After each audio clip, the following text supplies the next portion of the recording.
Hi, and welcome to the Rare Business Podcast.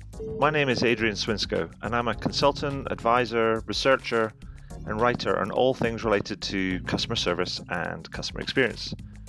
Through this podcast, I seek out and interview CEOs, entrepreneurs, business and tech leaders, and leading thinkers about what it takes to build organizations that produce better outcomes for both customers and employees in this fast-moving modern age that we live in. If this is your first time listening to one of these interviews, then welcome, and please do dive into the archives at adrianswinsco.com, as I've now completed over 250 of these interviews in the last few years. If this is not your first time listening, then thank you for returning, and I'll aim to do a good enough job to keep you coming back week after week. Anyway, that's enough from me right now. Let's get into the interview. So, welcome to the next edition of the Rare Business Podcast. With me today, I have Aaron Dignan, who is founder of The Ready, an organization design and transformation firm, and author of a new book that we're going to talk about today. Hey, Aaron, how are you doing? I am quite well. Let's do this. Very well. So, Aaron, for the benefit of our listeners and also readers, because we do the highlights, extended highlights of these interviews too, can you tell us a little bit about yourself and also about the work that you do? Yeah, so I spend most of my time inside organizations, predominantly in the US, but also around the world. I'm really focused on the idea of how do we change the way we work? How do we move from bureaucracy to something more adaptive and more human? Mm-hmm. So I'm one part coach and one part advisor, and try to be a little bit of a provocateur. And then I also kind of a guinea pig on myself. So the organization that I founded called The Ready does this work in lots of different places around the world, and we have a collection of members who are actively experimenting with new ways of working every day inside our own company. So we are we're living it, and then we're trying to share it as well. Perfect. Now, I'm really interested in new ways of working, and particularly because I'm interested in how do we use that as a tool to help us deliver better outcomes for customers and employees, because that's kind of my main point of interest. But I also must say that I've been a subscriber to the Ready's newsletter for a while, which I really enjoy, and that's how I found out about this new book that you've just published, which is called Brave New Work. Are you ready to reinvent your organization?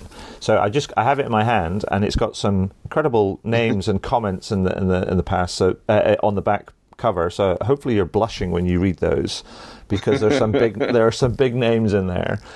But can you tell me about the book and sort of how it came about and kind of what's its main thesis?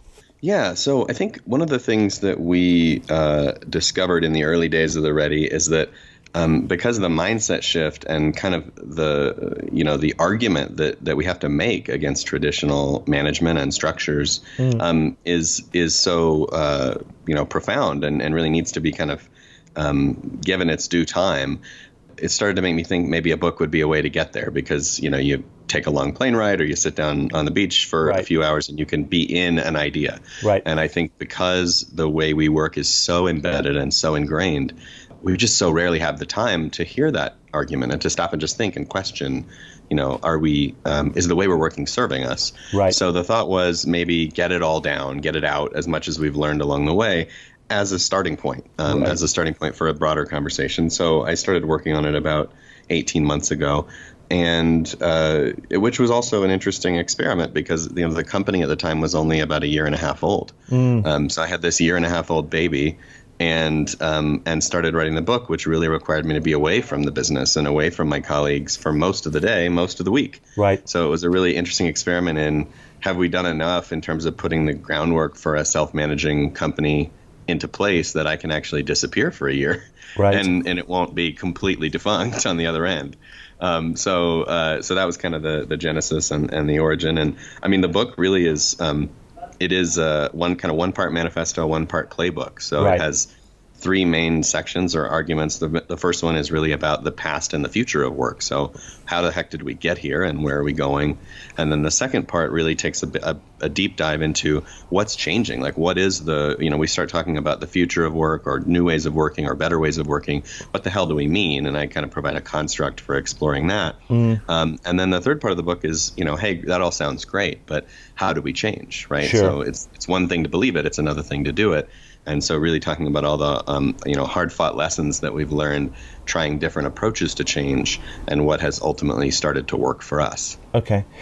I mean, that's brilliant. I mean, but I guess there are no shortage of books that are advocating different kind of like models or different ways of kind of working. I mean, but I guess it seems to me what you're identifying, there's a core problem that you're trying to address with the book.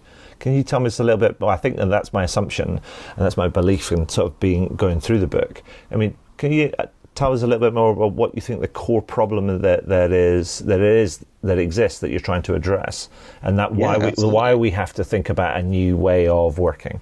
I think the central argument and sort of the core problem is that the way we work was invented on a factory floor 100 years ago, right? Which was all about kind of separating the thinking from the doing, and the managers from the employees and peons, and having an approach of control and compliance and hierarchy and red tape and really bureaucratic boundaries as the way to maintain control and ensure productivity and efficiency. Right. And that was the way it was done, and that has really been inherited.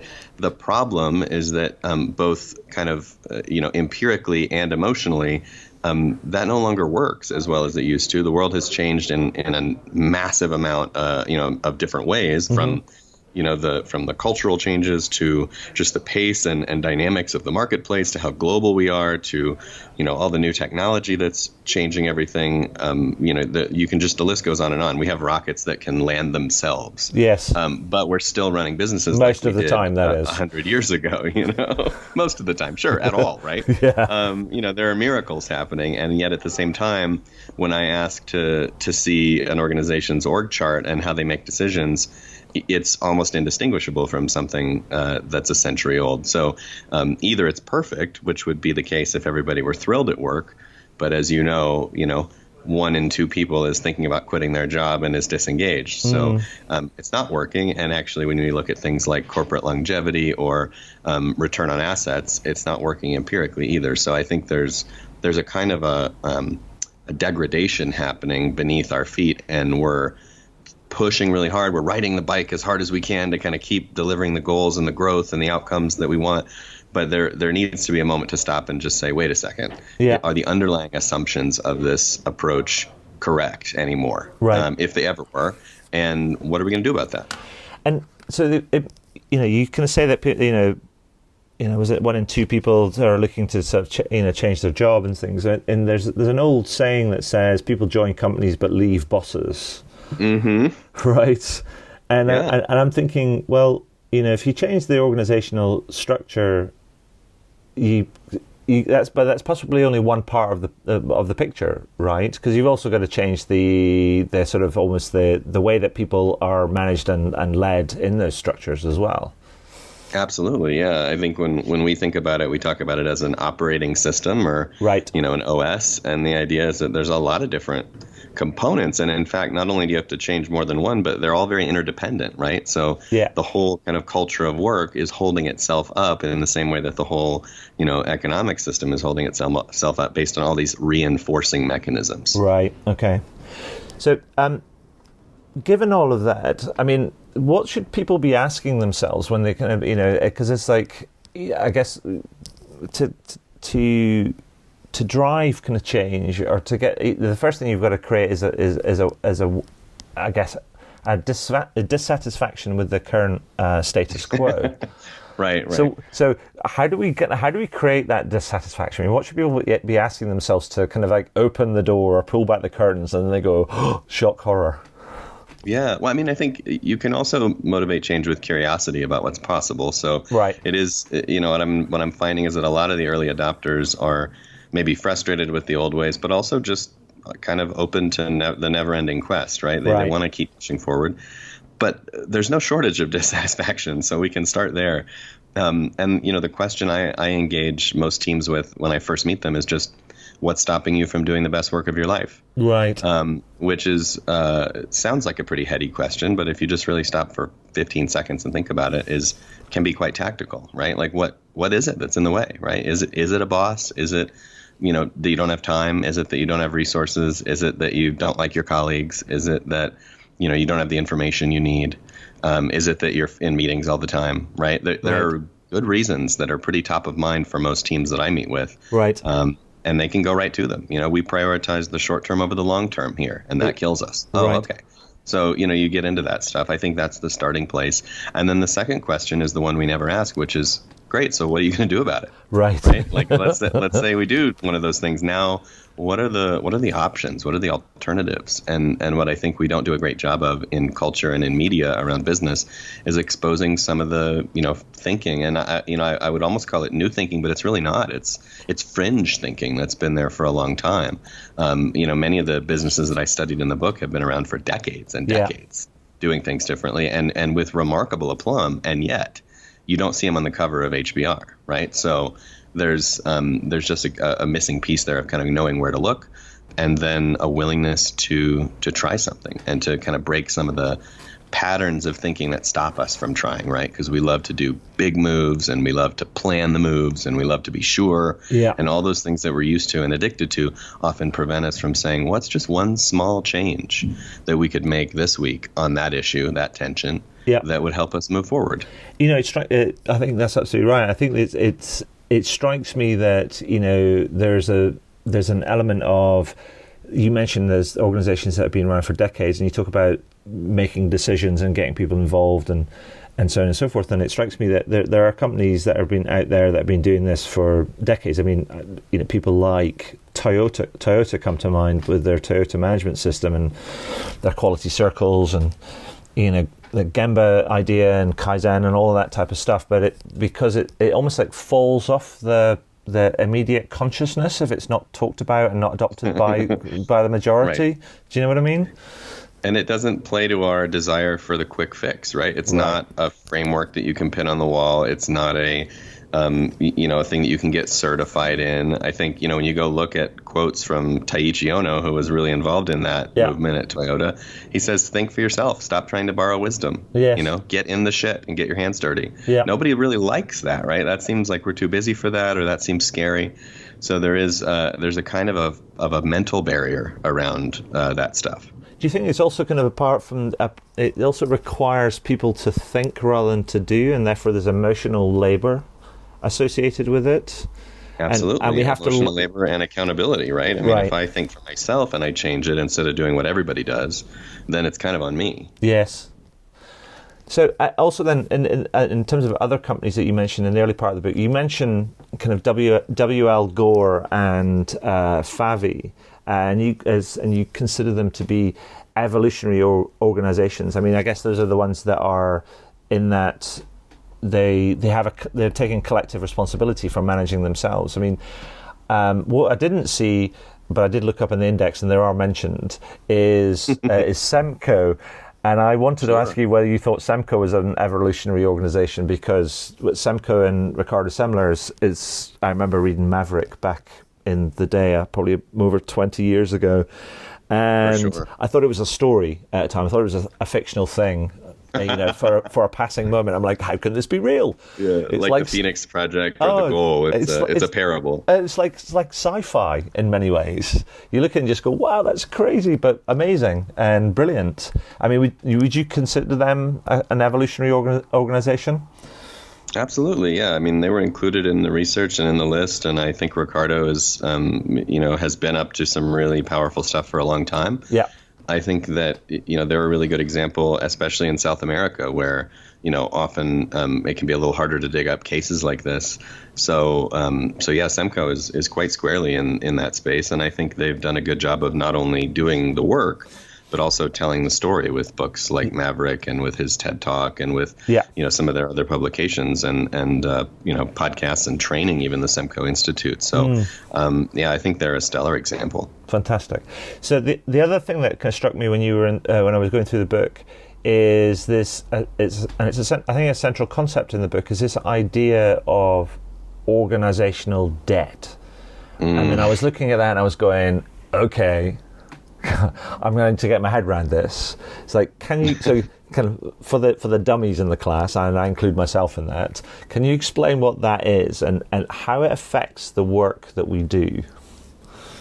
Yeah, so organizational debt is kind of a fun one, and it's not a term that I coined, but it is something that we've really leaned into at the Ready. Steve Blank actually, I think, first brought it up. He was one of the lean startup pioneers, and he was talking about all the people and culture compromises that are made just to get it done in the early stages of a startup, and those can kind of bite you in the ass later. Yeah. So you think about, financial debt. Obviously, you borrow money, you got to pay it back, you got to pay interest on it. It's a pretty simple concept. Technical debt is another one that I think a lot of people now are becoming more familiar with in software development, where you kind of take those shortcuts in the beginning and in the way you're writing the code, or you make choices in writing the code that later on may create challenges for you, right? It may not work, or it may break at a certain point, or it may not scale. And I think organizational debt is really just talking about the idea that there are things in our organization, whether they be structures or policies or processes, but things that we've made decisions about that are no longer serving us and that kind of sit on the balance sheet, so to speak, and really tax us. So let's say we created a travel policy 10 years ago when we were a 10-person company, and now we're a 1,000-person company, but we never updated it. Yeah. Chances are it's probably hurting us in some way. It's probably not appropriate. It's not fit to context. And what's fascinating about people, as you know, and obviously there's been a big explosion of awareness around this with Marie Kondo and her book and her show, Tidying Up, is we're great at adding, not so good at taking away. Yeah. So you look at the garage or the kitchen drawer, you'll see that we're just garbage at taking away. And when you think then about organizations, they have all this scar tissue then from 10, 20, 30 years, 100 years in some cases of existence, policies on policies on policies, and approvers on top of approvers on top of approvers, and roles on top of roles. And there's no one whose job it is to simplify, right? Everyone has a job to continue to add things to protect us and prevent problems and ensure success and all this kind of thing. But, nobody can take away. And then worst of all, we rotate jobs so much in the modern economy that I come in for a year or two and then I go on to the next thing, and you do that a few times and then you ask your boss, why do we do it this way? Sure. Nobody knows, right? All the people that built the fence are gone. So we don't know. And then we sort of assume, well, it must be right. So let's just do it by the book. And I was with an organization recently in the middle of the country in the U.S. And we were talking about a financial policy, and they were saying, part of onboarding here is just sort of learning to accept this process that everyone agrees is Byzantine, right? It's sort of like a rite of passage. So that's org debt, and the question is really, if you had a blank sheet of paper, would you have the same structures and policies? And if the answer is no, then you have work to do. So if I kind of loop in the question that you kind of asked earlier about what's stopping you from doing the best work of your life, is that kind of one of the best ways to raise awareness of the existence of organizational debt? Yeah, I think that's a great way to start, right? Because you find out what's stopping people. You can hypothesize all you like about what's useful and what isn't useful, but people will tell you. Yeah. And so I have another client a few years back that had an internal process that required 16 approvals. Wow. And the person who had to run that paper was like, man, this is just completely ridiculous. But of course, each of those 16 approvals, A, didn't really know what all the other work was involved, and B, they didn't have to run it around, so they got their say, and there was no cost to them. Yes. Other than the sort of macro cost of just being so slow, and really, being immobilized. And so I think, the greater pattern here is really in our fervor for risk avoidance, we create the greatest risk of all, which is to be immobilized and to be unchanging and to be unable to adapt, and that's that'll kill you faster than almost anything else, really, at the end of the day. Absolutely. I mean, it's another way of looking at the sort of the organizational debt. Is another way of looking at it. It's almost like friction in a system in many ways. Sure, yeah. Yeah, I think so. I mean, if it, the friction is the interest, right? So if it creates tension, friction, slows things down, agitates, then that's the interest that you're paying on the policy. Fantastic. I tell you what, when you were talking there about having somebody that possibly looks at all the identifies all the debt, as it were. It reminded me of a conversation that I'd had with a chap by the name of Rory Sutherland, who is an ad guy here in the UK. Sure, yeah. Do you know Rory Sutherland? Yeah, for sure. And he riffed on this idea that he reckons that there is a business case to be made for a chief detail officer. Because it's all about kind of finding the small things and eliminating them, because nobody takes care of the details. Like you said, everybody's focused on the big stuff, right? I think that's a symptom for sure, and I think it's a humorous concept. I think the bigger need is really to empower all teams to refactor their org debt all the time, right? And that's how that role kind of comes to life in a real way. Absolutely. But let me go back to the kind of question that you asked, the big question, what's stopping you from doing the best work of your life? Because I'm fascinated by questions, because like you, I do, quite a lot of, almost like coaching style advisory kind of work.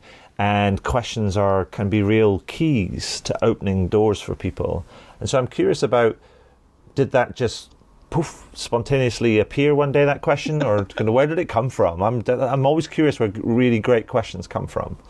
Yeah, so we have these tension and practice cards in the Ready now, and they're about 78 in each deck. Right. And they are the things that we've heard over and over as a response to that question. Right. And what's funny is that there's a circular relationship between the question and the answers, because what we used to do back in the day is actually ask people to describe the time in their career when they did the best work of their lives. So we would start, before we had these cards and we knew all the answers, we would ask people to do an activity where we'd say, describe to me the characteristics of the project that you worked on at some point in your career that was the best work of your life. What was it like? Who was in charge? What was the budget? How big was the team? How did you work? We got all those things. And so people would sort of document that as a team, a leadership team. They'd put it all up on the wall. And not surprisingly, the groupings of things would start to feel a lot like the things you'd expect, right? We had a lot of autonomy. The challenge was really big but inspiring. We had, we took risks. Sure. We were in lockstep. We were cross-functional. We communicated. I mean, the list goes on, right? Yeah. And then we asked people to list what's stopping them right now. So what's holding you back? Right. What's driving you crazy? And they listed a whole bunch of other things. And after doing that activity for a year or so, we looked at the two questions of, what was the best work of your life like and what's stopping you? And we were like, let's put these together into one question, and use that as a jumping off point, since it kind of mixed the positive psychology with the more critical. Yeah. And so that's kind of how we stumbled into it. It just turns out to be the simplest, leanest, shortest way to cut right to the chase. Absolutely. I just think it's great, and actually getting people, sometimes, like you say, people sometimes get a bit stuck, but if you get them to base their answers on their, relative to their best experiences, I think it really kind of opens up. It makes it very personal, and it opens up a huge kind of well of ideas. I mean, I've done the same thing when we've talked about, styles of management and leadership, and you get people to recall their best coach or their best boss or their best teacher or somebody that's loomed large in their life and had a really positive influence on their life. And you get them to talk about all that sort of stuff and what they were and what they weren't, sort of thing. And then you go like, there's your model for leadership. Mm-hmm. And it's a bit like, and tell me why you're not being like that. And then they're like going, it's a bit of a Homer Simpson moment. It's like, dope. Yeah, duh. Yeah. So, Aaron, can you bring all this to life for me? And can you give me a couple of examples of firms that you've helped can transform? Because actually this is not theory, this is based on learning from practice. It's not just theory, it's about learning from practice. So can you give me a couple of examples of firms that you've helped transform the way that they work, and what did they do, what they didn't do, how long did it take, that sort of stuff, and the sort of business benefits they've seen as a result, just to give some practical color to what we're talking about here. Yeah, sure. I mean, I think there are so many stories to grab from, and all of them are different, right? Because the OS is so nuanced. But sure. The kinds of things that happen. So, like, we went in with one leadership team in a fairly large, fairly prominent company in the educational space, and one of the tensions was, hey, we we're thinking hard about growth, and we're kind of challenged in that area, and we're struggling a little bit on vision. And one of the reasons is that we have no time, and the reason we have no time is because we have meetings all the time. Right. So we have all of our collective meetings, and then we have a lot of one-on-ones where every function has to meet with every executive, so that executive can get their needs met and politic and do all that kind of stuff. Sure. And so the tension was too many meetings, not enough time to think, which is a great place to start. And so the suggestion was, what if we did a meeting moratorium? Right. What if we stopped meeting for 2 weeks and then see how it feels, and what did we miss and what hurts? And so one of the pieces of advice in the book is, sometimes the best thing you can do is start by stopping. Yes. So, we love to add, but it's more interesting often to just leave the negative space and see what fills it naturally rather than trying to solve the problem from the top. So start by stopping, don't do that for a while, and then rebuild consciously. So that, that particular algorithm was rebuilt one meeting at a time over the course of many weeks. And each meeting was bespoke. It was sort of like, all right, how's it going to be facilitated, and how's it going to be, managed, and how are we going to document it, and what do we want to get out of it? And every time we finished an iteration of it, we'd ask, what do we need that we didn't get, and what have we learned, and how can we do better next time? And after 8 weeks of practice and layering in the things that we needed, we had a much, much, much thinner, probably 3x thinner algorithm in terms of time commitment, and a discipline around having quality meetings, and people had the time to think. Wow. And so wouldn't you know it, that's a little healthier. Another example, we went into a factory, to a manufacturing facility, where they had been interested and challenged with kind of adopting agile methods for a while, and had been subject to a series of layoffs and other things that just kind of made the emotional tenor of the place a little bit dark. I mean, it's hard to keep your spirits up when you're grappling with stuff like that, and you're dealing with layoffs, and the general sense is we don't know how to move forward. So we actually we started to introduce new ways to meet and new ways to communicate that promoted things like equanimity of voice, so equal talk time among members. Right. Making sure that diverse perspectives are being heard. We introduced new ways to make decisions that included different perspectives, but also used structure to make sure that we made decisions quickly, and that we made them in a way that they were kind of consented to and final. And we actually measured, surprising things, like we measured smiles in the hallway instead of productivity for a while. Okay. To just say, like, what is the vibe, right? Yeah. What is happening here at a kind of emergent cultural level? And then once we felt like we had the spirit of the place back in check from the participation and from the sense of hope and from introducing new practices, then we started to look at some of the bigger and broader business metrics. And of course, those were moving up on their own. And then with focus, they continued to move up. And even, 6 months after we left, we were still seeing the overall kind of productivity of the place continue to rise. Yeah. So, so that kind of thing is really what it's all about. It's very rare, I think, in a large system of, 500, 1,000, 50,000 people, to spend a year doing this work and feel like you're done. Yes. Really, our goal has changed. I think when we started, we were like, oh, yeah, we'll take them from zero to hero and flip the table over, and it's going to be amazing. Our new model is just if we can teach the teams how to do what we call looping, which is going from tension to practice to experiment to reincorporating those learnings and doing it again. Right. Just running that loop. If we can teach most of the teams, or the teams that are kind of in, that hold power, to loop, then we can get out of the way and they can continue on their journey. But now they know how to take ownership of their way of working. They're actively managing their OS. They have a second job now, which is the work, not just working in the business, but working on it. Yeah. And so that's been the end state for a lot of our projects of late, has been like, do we feel like there's enough competency now that you can keep looping? Right. And if the answer is yes, then yeah, maybe you're not the most teal, crazy, self-managed business in the world yet, and maybe you never will be. But are you getting better every day? Sure. It's really the only thing I care about. And if the answer is yes, we're getting better every day, then in both principle and practice, then that's great. That's exactly, that's what we want to be. Cool. I mean, that sounds good. I mean, but I guess it can't be easy all of the time. I mean, because sometimes this, I think you're talking about people changing mindset, changing habits. It's hard. It's harder. It's hard work.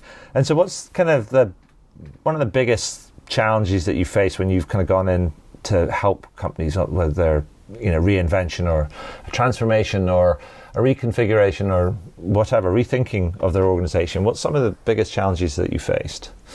Well, I think you're right. I mean, the first one that you hit on the head is that, you are choosing to take on something that can be a little bit more difficult, right? Greatness is not easy. No. And so, one of the metaphors I use in the book is the difference between a lighted intersection and a roundabout. Right. And the roundabout is empirically better in almost every way, but in most contexts. But what I like to talk about more specifically is when you're in a lighted intersection where you're being controlled, it's actually quite relaxing. Right. You can just get on your phone and wait for the light to turn green, and it's not on you. Sure. But when you're in the roundabout, you have to be on. Yes. You are responsible and you're present. Yes. And so I think one of the things that is a headwind in this way of working is that one of the ways that we get more performance and we get better outcomes and we get to achieve our purpose and we get more meaning in the work is because everybody's on notice, right? We're all present. We're all rowing. We're all in it. We're all doing the roundabout. And so that can be challenging for some. That can be tiring. It can be off-putting after a career of phoning it in, et cetera. So that's a challenge. I think the number one challenge we see is actually just creating the space and time for this work. Right. It all sounds great until you're like, hey, I need an hour a week where you're going to get with the team and do a retrospective and figure out what's serving you, what isn't, and design what you're going to tweak the next week. And it's like, wow, an hour. We've got a lot of deadlines to hit for the quarter, and I'm tired, and I'm just not sure it's worth it, right? So people kind of peter out when the rubber meets the road on making time. Sure. And sometimes I don't blame them. I mean, you can be in environments where that's really hard, but that is the price of entry, right? If you can't make the time to be paying attention and noticing, then you can't really play. Yeah. So that's a challenge. And then the third, and I think the most pernicious, is ego. Yeah. So much of our identity is wrapped up in the roles that we hold and the titles and the power and the activities that we do that feel like work and the theater of work and, all the dynamics that go into kind of the current way. And so when you start to strip those away, there's a lot of crisis that can happen, identity crisis, ego crisis, to say like, well, who am I if I'm not approving everyone's work? Or who am I if I'm not watching the clock to see who's on time? And who am I if I'm not, like, what does it mean? Do I need to exist anymore? What's my job as a leader? And vice versa. There's crisis on the other side of like, hey, I've been able to hide, and now I'm not allowed to hide. Sure. I have to, I have a voice and I have to use it, and things are expected of me that weren't before, and I have this new, this new freedom and autonomy, but it's kind of scary. So I think you get both sides have crises. And finding your way through that is really the most important part of the work. Absolutely. I mean, I think that I was talking to somebody about it, to the ops director at one of the, I think it was at Virgin Holidays earlier on today. And we were talking about this idea, particularly around sort of leadership and ego and the idea of the people's relationship to the word service and what it means to be in service to somebody or to serve, and I think there's an ego thing, but there's also almost a philosophical linguistic thing in there as well about what's your relationship to that word in terms of how do you feel about serving kind of people, how do you feel about being in service, how do you feel about people that work in service positions, etc., and do you equate service with subservience and all of that type of stuff? Right. It's fascinating, and you get right into the kind of the id of somebody in many ways. That's super fascinating. And so, the power dynamics are critical. I mean, they crop up in all these weird ways, like you said with that word, right? Is that a powerful word, or is that a word of subservience? Yeah, I love that. Yeah, so I mean, I think there's a rich vein of there, but then it starts. You've got to set yourselves up to have really brave and very open conversations. I mean, because there's some of those conversations for people and some of those considerations are going to be quite hard as well. Yeah, there's a lot of growth that comes. I mean, one of the things that's interesting about working in this way is you do shine a light on a lot of those things that you get to tuck away otherwise, and assumptions and beliefs and insecurities and all that kind of stuff comes out to roost. And sometimes it can feel worse for a while. Yes. Because it's all out. You've sort of lifted up the cushion and seen all the crumbs underneath. But then if you can push through and if you can really rise to the occasion, then you kind of get to clean that out, and you get to move beyond that. And I think it does take a certain amount of boldness. I mean, the book is called Brave New Work for a reason. It's not called Easy New Work or anything like that. Yes. So I think that is a part of it, and the benefits are huge, but the investment is high. Absolutely.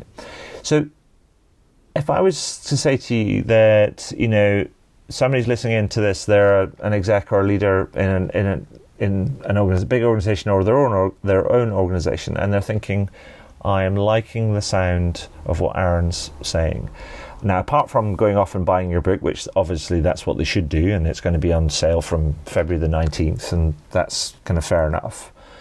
But in many ways, before they get the book, if I was to ask you to suggest, a place where they should start, because like you say, is, starting something or, taking the first step is sometimes the most critical, because you want to do something that where you feel like you're making kind of progress, as it were. So where would you encourage them to start? What should they do first, or what should they ask themselves first?